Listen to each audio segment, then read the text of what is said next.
Hello and welcome to Freedom Speaks, the podcast where we get to talk about freedom, our love of freedom, and how we can make and set each other free. Welcome. My name's Michael Wald. I am a student of freedom and a student of human nature. In the past, I was a corporate businessman and ran a very successful business back in South Africa, my home country. And then I had an awakening during that period, and I then went in search of this awakening experience that I had and the meaning and what that really meant for me. I then started to do spiritual teaching, life coaching, and eventually moved into the healing. And now it is my privilege and my honor to be a freedom guide. If I think of my expertise really is in studying and analyzing and understanding personal human development. Through my own journey of the last 16 years, that's all I've really been doing is trying to get an understanding of myself. What kept me so miserable? What kept me so unhappy? Why did I have so much anxiety and so many problems in my life? And so my own struggle to set myself free really rose me up, that I wanted to share that experience with other people and to help them to set themselves free, and never mind helping to set our society free. So I want to give you an analogy for this Freedom podcast and what it's really like to be free, because if you think of yourself as an animal who's born into captivity, say you're born into a zoo, and how would you know what freedom's like if you were born in a zoo? There's a great movie called Madagascar in which these animals are in New York Zoo and they then escape from the zoo because they live this pampered life and they have this wonderful time where they get sushi and they get their toenails, polished every day, and they have a wonderful time. But then one day, Marty, who's the zebra, Marty says, well, wow, I wonder what it's like outside there. Let's just go and see. We always see these people outside there and what the outside world looks like. I'd love to go and see what that looks like. Now that leads in, that's just that tiny little inspiration leads Marty on this exploration of New York City, and eventually they end up back in the wild. If you think of if you had to take an animal and reintroduce an animal back into the wild, how would you do that? How would the animal be able to cope? Essentially, the animal, say a lion, would have to regain its own animalistic instinct, its own true nature. That is the exact same idea that comes for us as human beings. We need to regain our own true nature. Essentially, we've been born into captivity, almost like in the Matrix movie. If you think of Neo, he gets an opportunity to show, do you want to see what truth is? Do you want to see what real reality is? And so it's the exact same for us. Now, if we were cast straight into the wild in this moment, how would we cope with that? It would bring up a tremendous anxiety, perhaps. It would bring some fear. What would the future be? Yet that is our true nature, and that is where we're really moving to. And that's the idea. So this podcast is for those people who are at that tipping point in their lives where they've experienced all that life has had to offer them, and they want some meaning. They want a shift. They want something different within their life. Perhaps they're in a healing crisis or an existential crisis, even a midlife crisis, but they're looking for something different in their lives. It's also for those people who are already on that journey and committed to their freedom and to the experience of being free, because freedom is something that requires tremendous commitment. It's something that you really have to desire, because in the beginning, it feels like a loss when you go on this journey, because you think you're going to lose all the things that you held sacred, all those little things that kept you happy. And it feels like a loss. And therefore, you need quite a lot of power in order to overcome the gravity of your own human experience to move forward. But the joy and the peace and the love, the real things that we can value in life, come with that commitment to becoming free. And that is my commitment, and I'd love to share that with you. So what are we going to cover? Well, in this Freedom Podcast series, we're going to cover a whole range of topics, because you can't just understand freedom just by looking at, say, spiritual or metaphysics. You've got to look at a whole range of issues. And we've got to make this practical. This podcast needs to be practical in terms of the ability for you to implement freedom within your own life, and also for you to take some of those principles and influence the people around you in order to set society free. So we're going to cover philosophy. Philosophies are beautiful. I mean, I love the words philosophy. Philos means love. Sophos means wisdom. So we have love and wisdom, just two aspects of freedom. And I'll tell you about the third aspect a bit later. We're also going to cover history. What does the history tell us about the past? What can the past tell us about the future? Is there some sort of theory we can take from our experience of human nature for the last 14,000 years and extrapolate that into the future? Does it tell us anything? Can we learn from that? metaphysics, the nature of the spiritual sciences. We'll talk about economics. What is the true nature of economics? What is the true nature of economics, or a system of economics that sets us free? Is there a system out there that we can evolve, or we have evolved, that actually helps us to set us free?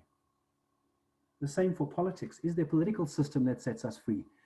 And this is a very topical aspect now at the moment. If you think of the nature of how we are so divided in America between left and right, Republican and Democrat, is there some sort of system in politics, a natural system or a structure that is conducive to freedom? We'll talk about mathematics and music. Mathematics is incredible. If you actually enter the studying philosophy, one of the very first things they do with you is they do arithmetic, Euclid, and they do geometry. You think, what has geometry got to do with freedom? Well, if you look at the nature and the basis of life, it all comes down to numbers. Just like music, freedom is really harmony. It's the peace and the joy and the harmony of your true nature. And oftentimes freedom can give us that transcendence experience, or music can give us that transcendence experience when we experience just a tiny little aspect of freedom. We'll talk about spiritual principles, natural laws, and most definitely this podcast is about personal transformation. So what is my intention with this podcast? Well, my intention with this podcast is to educate, inspire, and debate, and set each other free through an enlightened discussion, through enlightened dialogues. Now, the word educate is a beautiful word. It's Latin word, and it actually means to lead out. Where that comes from, it means to lead out, is from Plato, one of the very first philosophers. Plato said in one of his, he said the human condition is like similar to being in a cave. When you're in the cave, you're kind of chained in the front of a cave, just looking straight forward ahead of you as a human being, and you don't really see the bigger picture of life. You only have this sort of matrix where you're stuck in this very rigid way of looking at life, and therefore all life for him was like a projection. So he said we need to educate people, educate in English, to lead people out of the cave. That's essentially what freedom is. It's almost us leading out of the cave. It's awakening to these new landscapes of setting ourselves free. So we're going to cover in each podcast an aspect of freedom or slavery. I'm going to explore how this plays out then in the collective and our society. So we'll analyze an aspect of this, and then I'm going to bring it back into practical reality for us in our everyday lives and see how that actually works. The idea for you is then to take some of those ideas that I suggest and step yourself out gently and slowly into the wild and rediscover your true nature. So what are we going to cover in today's podcast? Well, in today's podcast, I'm going to cover 4 main points. The first point is that the only certainty in life is human evolution, or the soul. We keep looking for life purpose. People look for meaning, and they ask me so often in the last 20 years of my coaching practice and my spiritual healing practice, what is my life purpose? I want to know my life purpose. What is the purpose for this life? And I tell them, you have no life purpose. And they go, you can't be kidding me. What's the point then? I say, well, you don't have a life purpose, but everything in the human matter evolution is all about the soul. There is an underlying nature of evolvement of the soul that is traveling through this human experience. And that is where meaning is really created in us.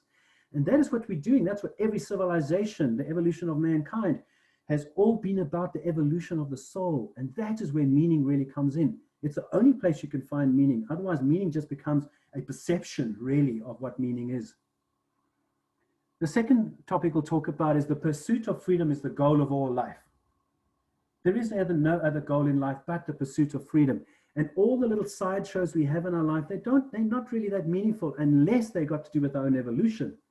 But really, we get caught up in human dramas all the time, and we get caught up with, I don't like that president, and I like this president, and I prefer this, and I don't like that. Is that conducive for your freedom? That's a much deeper question, and a much more powerful question to you in your own life for your own transformation. Freedom requires an inner shift or a creative response. That is the third aspect we'll talk about, is that freedom has to be an inner response to or a creative shift rather than an external response to an external problem. And we'll talk a lot about that. We'll then talk about that you can't have societal freedom without individual freedom. Individual freedom comes first. And so often in our lives, we're trying to do all these solutions to set the world free, but we're not free ourselves. Now, it's a great thing is to think about this. If you are not free in yourself, how can you set someone else free? And if you're not free in yourself and you are asking someone who's not free in themselves to set you free, does that make sense? We need to go where the source of freedom really is to find freedom. You're not going to find freedom where there's slavery. We need to find freedom where we can find it, and that is our inner aspect of being. So let's just talk about our current context and our current civilization. Is the current Western civilization doomed to fail? Now, the Western civilization, what we know as the West, really started with the Reformation in the 16th century under Martin Luther King, where there was a whole shift of philosophy and this whole expansion and creation of Protestantism and the expansion of colonialization. And that's really been a 500-year experiment. We have been operating in this experiment, what we call Western civilization, for 500 years. But if you look at the prognosis of Western civilization at this point in time, it looks not pretty good. The patient is pretty sick. We can see there's increasing levels of crime. We can see that there's starting to be a lot of dysfunction in society. We can see that there's going to be increased amounts of government. We can see the levels of poverty, and we see a lot of drug abuse. Many different things happening in our civilization. What's that really going on? Are we doomed to fail? The question that goes with that is humankind inherently destructive? Now, if you listen to someone like a philosopher named Machiavelli, he would tell you that, yeah, at the basis of humans, they have a destructive impulse. Well, I guess he didn't really understand humans deeper, because in my exploration of my own inner freedom, the nature of every humankind is sacred. The nature of every humankind is complete goodness, not the state of moral good, but the state of goodness. And that's something that you have to explore for yourself, because oftentimes you might be very down on yourself because you behave in ways that are self-defeating and destructive. And that really is the path of setting yourself free, to overcome those tendencies. But where are you in this moment individually? Consider this from a freedom perspective. Are you in a state of resignation in this moment? Are you fighting for your survival? Perhaps it's existential. Perhaps it's a relationship problem you're having. Perhaps it's financial survival. Are you at the moment fearful and just hiding under your bed, like the ostrich approach? I don't even think about it, look about it. I'm not going to ignore the news completely. It's just the same stuff every single day, and I'm just going to watch Netflix. Are you not really interested in freedom or what's going on because it's not really your responsibility? You don't feel there's any connection between you and the world around you? Are you in savior mode, that you have all the answers? Are you playing small? This is quite a common one, specifically among those people who are awake in our civilization. You tend to think that our contribution will not matter. Yet you never know what your contribution actually does, and how just one small contribution you can make, like a line with someone in a cafe, or a kind word to someone, how that can change their reality, and how that would change the reality of many other people that they interact with. That's sort of power versus force. David Hawkins, in terms of logarithmic expansion of consciousness. But are we playing small? That's a key question for all of us at this time. When would we actually stand up and change the narrative and shift the conversation in America? Or are you on the path to freedom? That's a key question for you to consider. So let's talk about the historical context of civilization. And I'm going to talk about the historical context of civilization to see what can we learn from the historical context of civilizations. In particular, I'm going to take you through a theory that I came across in a very unusual way, which was absolutely amazing, and how it fitted into my own understanding of how to transform yourself. So why do civilizations rise and fall? Well, there's many different theories on civilizations, or the event of civilizations. Most often they go something like this. There was a radical climate change, the glaciers were retreating, and because of the glaciers retreating, then there was a change in the geography, there was a change in the resources, and that then formed, people then started to come together to work together, and they formed agricultural societies, and then that's how they transformed. That's kind of how most people think about the advent of civilization. Another theory, which is from an economist called Hayek, he talks about it as civilizations arise from trial and error. Basically, you try something now, and if it works, then that's wonderful. And then you say that works, that doesn't. And through this sifting out of what works, that's how you actually transform. other theories of how civilizations arise are, they say there's a distinguishing human quality in every civilization that you can identify. And because a group of people get together and have formed that distinguishing human quality, such as a work ethic quality or various aspects of the races, like the Chinese and their wisdom that they carry, for example, or in the white man, the technology. Those types of aspects is what some sociologists would talk about and say, this is how civilizations rise and fall. Now, when I was doing a deep metaphysical study on a particular topic, I came across a book called The Study of History, and I came across a reference to the study of history, which was absolutely amazing, because when I saw this reference and then I started to read the book and get an understanding of it, it blew my mind. A study of the history is the largest book ever written. It is 3 million words. Can you imagine writing a book of 3 million words? Now, I've not read the entire book. What I've read is the chapters that really interested me, and I've read the chapters, the summaries of it. But the overall theories of it were amazing, and it goes something like this. Oh, just by the way, Arnold Toynbee was a historian. He was born in 1893, and he died in 1975. So he's a 20th century historian. When he first published Study of History, it was incredibly well received throughout the world, and many different changes in society occurred from that. But over a period of time, he started to change, and people started to criticize his work, particularly as the modern nature of history occurred, and people didn't like his unified theories. So what is the study of history, and what is his theory about how civilizations rise? Well, he says the following. He says the basic premise is that civilizations emerge, grow, and break down and disintegrate according to a consistent recurrent pattern. Now imagine the power of this now. We're talking about a consistent recurrent pattern. If you knew the pattern of how civilization actually rose and how it fell, you would be able to do so much with that. Because now you could be able to extrapolate, you could look at your own society and say, wow, I can see what's going on here, where the problems are, and you could actually fix that. So this premise of the civilizations grow and disintegrate according to a pattern is incredibly powerful in the way that we can use it to understand the nature of human evolution, understand where we're going and where we've come from. Secondly, he says that the universe is not chaotic, but is subject to laws observable in history. And if you read someone who the founding fathers of America loved, a philosopher by the name of John Locke. John Locke talks so much about natural laws, that we're subject to natural laws. Now, I like this to sort of a game of Monopoly, being the human nature. If you're playing the game of Monopoly, you need to understand the laws of Monopoly, the rules of Monopoly. The same for us is, we seem to think that we can control our universe by our human laws.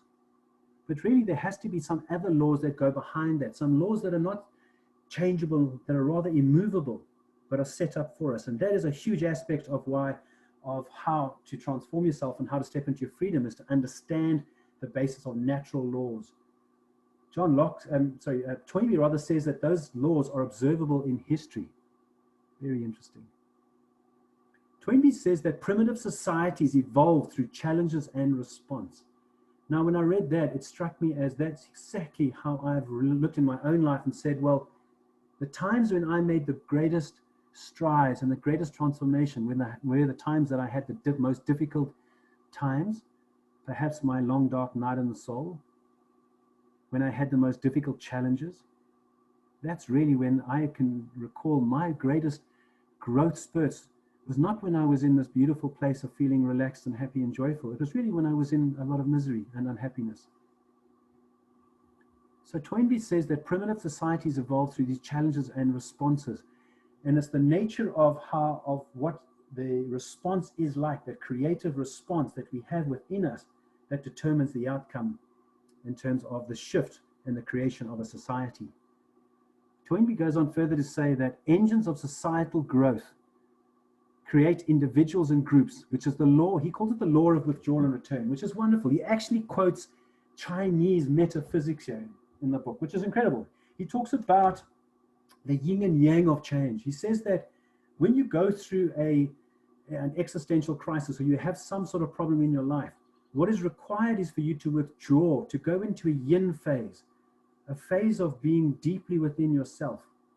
And when you go deeply within yourself, immediately a creative response will emerge. And the creative response, when you return back, which becomes the yang phase, the action phase, then allows us to take action and to solve that problem, but from a higher level of consciousness.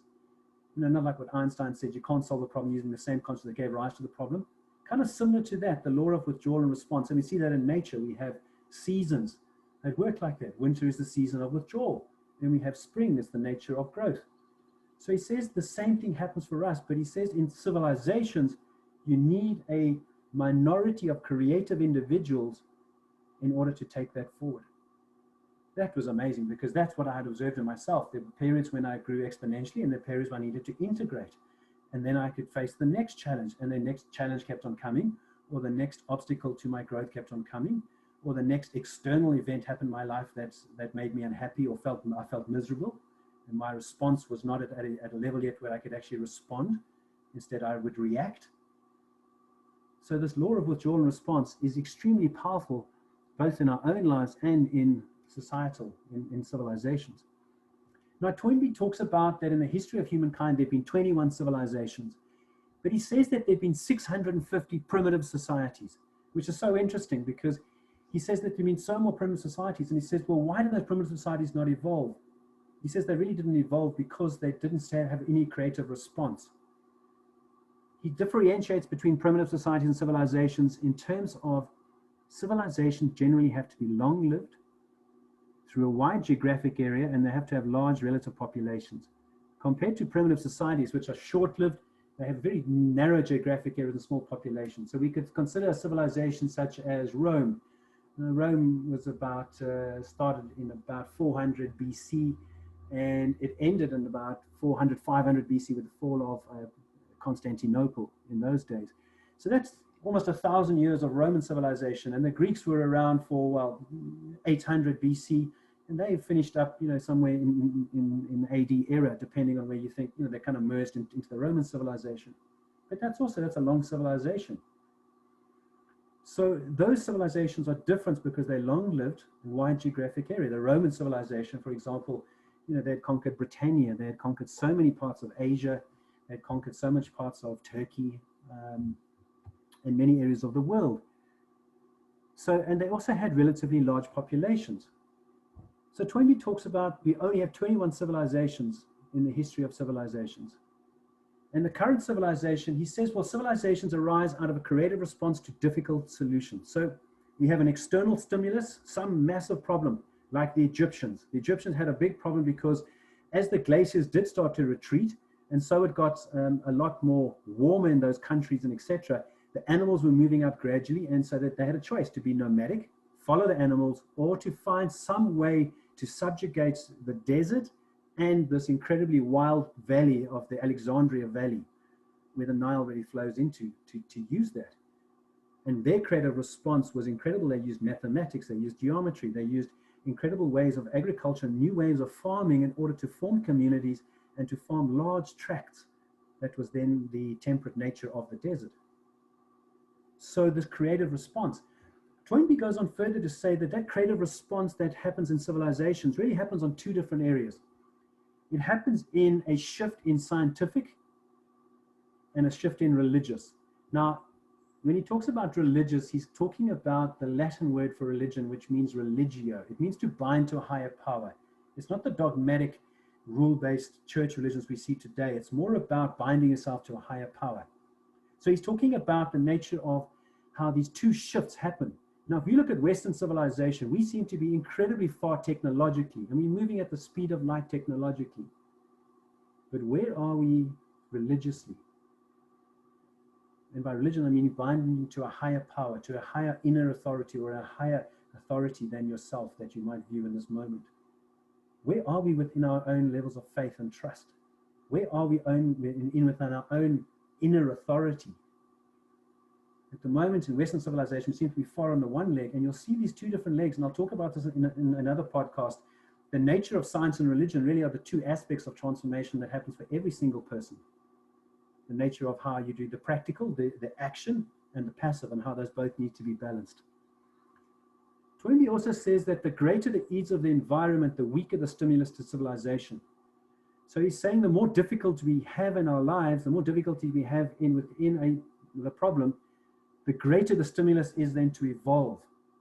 Now, if you look at America today, America has become decadent. You know, the poorest people in America, I read something recently where they said that of the 80% of the people who are below the government definition of poverty have air conditioning. That's incredible. So we really don't have that poor of society from that perspective in that way. Yet, in the olden days, if you wanted to eat something, you would have to go and farm it, work extremely hard to get that. Today, you just go to the store and you buy a tin of beans. So we've become decadent. We've become lazy. We've lost that inner authority, that inner power as Americans, where we have too much choice. And that's really his problem with the Western society. We expect so much to be given to us. I was reading quite recently when one of the podcasts I was listening to, he said that Americans don't really care for freedom. They want to be taken care of. That's very powerful. If you think if that's true, if you see the nature of the woke revolution that's happening in America at the moment with the nature of socialism and the rise of, we want to be taken care of, we want a welfare state, we want to move into increased levels of government redistribution, and the government already is 40% of the GDP of America. So it seems to us that as Americans, at least, we really want comfort and ease. We don't really want to face difficulties, and that's kind of where our society's evolved to. We've become stagnant. We're not moving forward, even though the challenges are mounting up continually from all different sides. So Toynbee goes on to say there are 5 main challenges inviting creative response, and this is for civilizations. He says difficult physical environments, and I talked about the Egyptians, and you can talk about the Andeans, or even the Mayan culture. The Mayans had to build a culture from a primitive society out of jungle environment, incredibly difficult environment to build a culture or a civilization out of. He talks about new environment grounds. So like in South Africa, for example, that's not a civilization, but South Africa really came about through many different aspects. But one of them was the 1820 settlers, which was a group of British people who were given land in South Africa and told to go farm and colonize South Africa. Of course, they arrived in South Africa. It was extremely hot, very little water, and it was a very hostile place for them to live with the local inhabitants and also the nature of the wild animals. But they had to overcome that and eventually subjugate that through creative means. New environment could be USA. Think of the colonizers who arrived on the Mayflower. When they arrived on the Mayflower, the winters were incredibly difficult on the east coast of America, and they had to survive that, very, very difficult, to the extent that they needed to get food from the Native Americans. So that new environment can be a whole new shift, asking for a creative response. He goes on to say it's a systemic blow to the people. There's a military defeat, or there's a massive roll of disease, or there's external pressures, political and land pressures that happen within a civilization, or a penal society where there's incredible amounts of religious discrimination, slavery, and migration. Those are the 5 main areas where he says how civilizations, those 21 civilizations, have evolved. Take this into your own life now. Think of your own psychology and the own difficult challenges you might face or are facing or have been facing. Let's summarize 5 that they correlate directly to what Toynbee talks about from a psychological perspective. Difficult physical environment, well, that would be a physical health crisis for us. Infectious diseases. Now, infectious diseases is hugely topical at the moment, obviously with COVID, but that's only half the story. The majority of the story is non-communicable diseases. I read a story recently where they said that 50 million people in India have diabetes. 50 million people in China are diabetic. That is a pandemic. That's 50 million. Think of the levels of cancer we have in our society. So it's non-communicable diseases really seem to be killing us much quicker than the infectious diseases. Think of what's happening from a psychological perspective in terms of the financial crisis that we had in 2008 and what they meant for people out of jobs, the works, the careers. Think of the level of retrenchments under COVID. Think of how many people have been retrenched just because businesses are changing so rapidly that new industries are coming up and old industries are falling away. So that is new environment. We are in a new financial environment. Systemic blow to the people from Toynbee. Well, for us as individuals, that would look like a life-altering event. That could be the loss of a parent or a spouse, or it could be you have an accident. That's a life-shifting event where you start to look, what is the meaning of my life? External pressure, relationship crisis. A lot of relationships in our work that we do with people, we're finding so many people in a relationship crisis because two people in the meaning and they've been in a comfort zone, and now suddenly they need to take responsibility for the relationship and understand where they are as individuals first. A lot of relationship crisis. And then one of the bigger ones, which is for all of us, kind of between the age of 37 and 42, that midlife crisis when men go out and buy red sports cars. I'm not really sure what women do in their midlife crisis. But that midlife crisis where there's a complete loss of meaning, when nothing seems to make sense anymore, and your children are kind of, teenagers, and what am I really doing here? What's life really about? It's kind of, so many of us are in that midlife crisis, no matter what age we're at. So we have these major challenges, and the question for us is to set ourselves free. It's asking us for a creative response. Do we have a creative response? Which comes to a topic I want to talk about, which is, it's a philosophical topic it's called determinism. Now, what determinism really means is, and it's a fancy word for saying it's the doctrine that all events that happen to us, all human actions, are caused by something external to us. What determines? So it's looking for the causation and the effect. The whole question here to ask is the civilizations that we currently is it the cause of our problems? Or is it the effect, and we are the cause of the civilization? What comes first? What's the cause and effect? This brings up further problems, further ideas. Do we have free will? And that's going to be a whole topic. I'm going to talk about the nature of freedom and free will, because that's a really big topic, particularly around the nature of free will and taking responsibility for your life. That's a huge aspect of freedom, which we'll talk about. This comes into the realm of psychology when we have to talk about the nurture versus nature debate. Are we the result of our genes, which would be our nature? So then it's something we're just born with. Or are we the result of our environment? So is it something we get born into the culture today? And a lot of young kids today, young teenagers, they bemoan the fact that they've inherited a world that is not functioning pretty well. There's lots of problems coming in. And Edward Burke, he talks about that in terms of the breaking of the social contract, that essentially people break the social contract by inheriting or giving to their kids the legacy of incredible amounts of problems. The whole point about inner and outer determinism, this nature and versus nurture debate, is that freedom is an inner determination. It's one of the very first steps we have to take, that freedom is not an outer condition, but it's an inner condition that will determine and shift your reality in the external, but it starts from the inside out. And that is the exact same what Toynbee is talking about. He's saying we need to have a shift in our creative response, which is an internal shift where those creative minority get together. So what is so wonderful about Toynbee, and which I also felt gave me great comfort, and perhaps this will give you a lot of comfort, because we've talked about a lot of things that are quite gritty so far in this podcast. But think of this. He says that creative responses that shift and create civilizations come from a creative minority. So the rest of society imitates the creative minority, and the society is transformed. Now, if you are listening to this podcast, the fact that you're listening to a podcast on freedom means that you are part of that creative minority already. You're in this creative minority.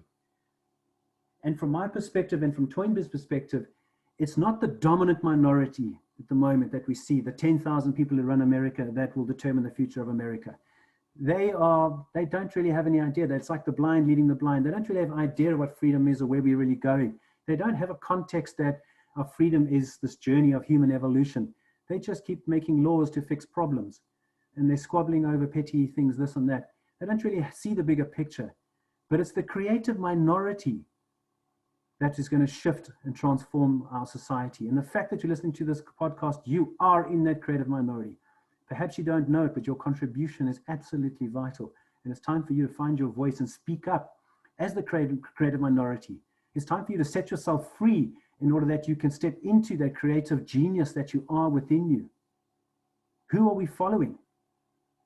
Are we following the politicians, Hollywood, religious leaders? Are we following at the moment anyone who is has the most, we live in a, what's called, it's a emotional democracy. That's what they call us. Everything is about who's got the highest emotion, bemoan their lives. It's really is a culture of victim kind of culture that we are currently living in. And that's kind of who we follow. Herein lies one of the biggest issues with freedom, and one of the key aspects of freedom. Freedom requires you to reclaim your inner authority. It requires from you to not project your authority onto governments and to people, but it requires for you to come into the contact with your own inner authority. And I'm going to talk about that in one complete podcast, what that inner authority actually looks like and how do you actually get to that. But that's a huge shift for us, is to move into that inner authority that we all carry, the authority to rule ourselves and others. So Toynbee talks about, and if you think of what he's saying here, I'll give you an analogy. It's almost like the path for humankind is like climbing a mountain. We've got to climb Everest. So we start off when we get to base camp. And to get to base camp, we had to overcome a whole range of challenges in which we required a creative response. Once we've overcome those challenges, we then start to climb up the mountain. But the challenges change, because as you go up the mountain, it gets steeper, it gets colder, the winds get stronger, there's less air. So the challenges change. Therefore, you need a new creative response. Oftentimes in our life, we get caught on a plateau. We get to a certain place where we're resting, like at base camp or maybe base, level 1. And we get to that point and it's comfortable and we stay there for a long period of time. We don't want to take that next step. And the next step is a deep inward step to get into that creative energy within us and to take that, not risk, but to take that opportunity, that possibility, and step into the next creative response. So he talks about it in a beautiful way. He says that at that point, when you're in that tipping point, when you're sitting on that plateau, you have two choices. You can either go in a neglect response or a reflect response. A neglect response would be going into more rigidity, rules. Think of how much how big the tax code is in America. Think about how much they are continually legislating for everything and changing new aspects of the Constitution continue. That's kind of how we try and rule, is through new creation of rules. Rigidity. That's a neglect response. What that really causes from that, it causes social disunity. That is a fragmentation of society. There's a great book you can read called Coming Apart, which talks about the disintegration of the social fabric in America from 1960 to 2010. Another great book you can read about is called Bowling Alone, Robert Putnam. Both those books really give you the sense, and they show in very detailed how America is fragmented and the social disunity that is happening within this beautiful country. And that really is a result of a neglect response. Instead, we can move into a reflect response. Go deeply inward. Find the source of freedom that is within us. Find that silent aspect of us that's always present, always loving, always wise, always knows what the next right step for us to take is. And slowly but surely, as we listen to that voice becomes stronger and the other voice gets smaller and smaller and smaller until you really are the freedom that you seek. And in that way, we can have exponential growth. So in our lives, we need to consider, are we in neglect response at the moment, neglecting, or are we in a reflective response? Now, Toynbee goes through the stages of civilizations and he has 7 stages of civilizations and how they break down. This is really the decline of civilizations. I'm not going to go through all 7 stages in detail with you, other than just to talk a little bit about a couple of things. What he says is that in his 4th stage, when disintegration happens in a society, the creative minority that gave rise to the society becomes stagnant. When they become stagnant, they become dominant. They need to use force in order to keep their power. And that's when we start to have class systems and we start to get all these different stratifications in society. The dominant class then, over a long while, forms what he calls a universal state or political state. That really is where America is at the moment. We're in a political state. He then says the stage that happens after that is a universal ideology. And we can see there is a new birth of ideology in America, what I referred to earlier, this wokeism idea, the nature of socialism. And that's going to be a whole podcast. I'll talk about socialism and what is the most effective economic system to set us free. But this universal ideology then pops up. And that is the last stage, when the system really gets into that aspect or the civilization gets to the aspect that the last stage is what he calls a barbarian revolution. What revolution are we expecting, are we part of in America and the rest of the world? What revolution do we want to be part of? Is it a complete social revolution? Is it a freedom revolution? Consider that for yourself. Where do you stand within your own life? What revolution are you willing to step into for you in your own life? Where are you within that? So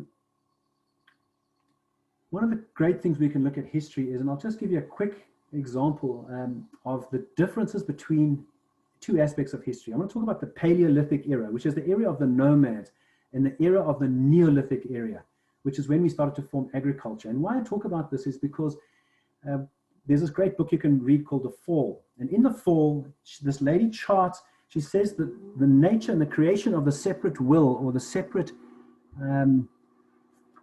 destructive aspect within us, what we would call our egos or our habitual creations, was formed when we formed agriculture. Because at the time when we formed agriculture, it got us into personal ownership.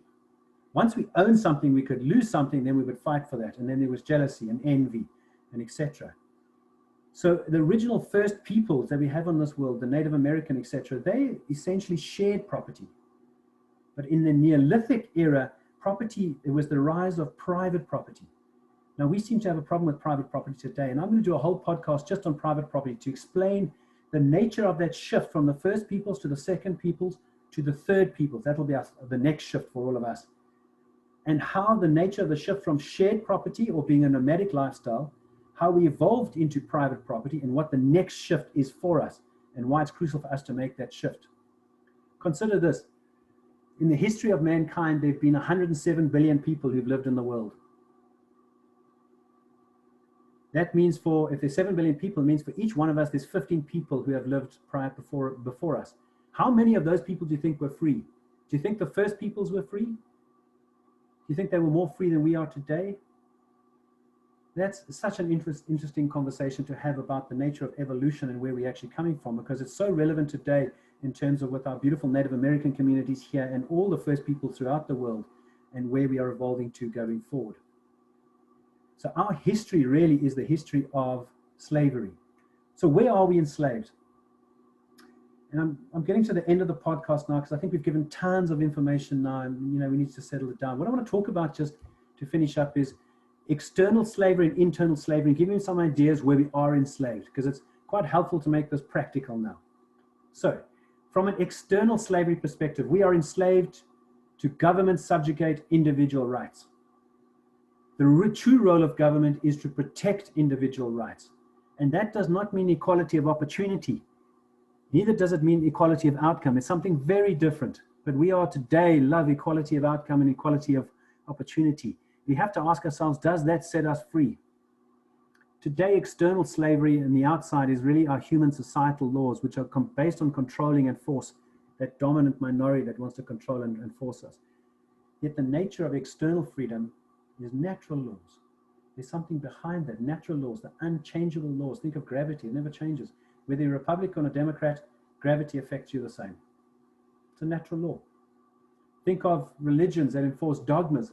Think of how many religions in the world, particularly some of the Christian, like the Catholicism, have they really set us free? Or have they enslaved us to an outer authority and subjugated our own inner authority? Well, religion can be the pathway to freedom, but religion in the sense of to bind, religio, not in the sense of that we bind ourselves in terms of slavering ourselves in religion, but to bind ourselves to our own inner authority. That's really how religion can set us free. Where are we slaved internally? Well, we slave to our fears, our desires, our habits, our addictions, and this identification with this ego self that we have, this lower self. Internal freedom is non-attachment. It's spontaneous joy. It's creative expression. It's the genius within you. There's a genius, there's an Einstein living within all of us, just waiting to come out, all with our own unique characteristics and desperately needed to shift as part of the creative minority to shift our world. And internal freedom is identification with that genius, not with the external, the internal slave that we have within us. So coming to the end of our podcast now, I want to talk about the evolution The nature of evolution for all of us is that this world is in an evolving state. We are moving in a state of evolution. It's where really meaning comes from. And societal transformation comes second. It has to do, we only can transform the society if we have an internal creative response to our external problems. That is the key. In the past, we tried to do external solutions to external problems, and that just does not work. If you think of the three major classifications of civilizations and how we've transformed, well, we've overcome physical challenges, we've overcome social challenges, we've overcome competition and ambition where we currently are at. We have the ability to overcome that. From an individual perspective, that looks like money, sex, and power. So what we see on a civilization level, to overcome physical challenge, that's overcoming the challenge of survival, money. Social challenges, that's overcoming the nature of sex or the need for belonging. And competition, there's power, well, not power, really force, but we call it power, or the lack of power. That's competition and ambition. In our own lives, it's regaining our own power and not giving our power away to externals. So here you have another hypothesis from Toynbee, which talking about the three main aspects we need to overcome of our lower nature. Simply put, money, sex, and power.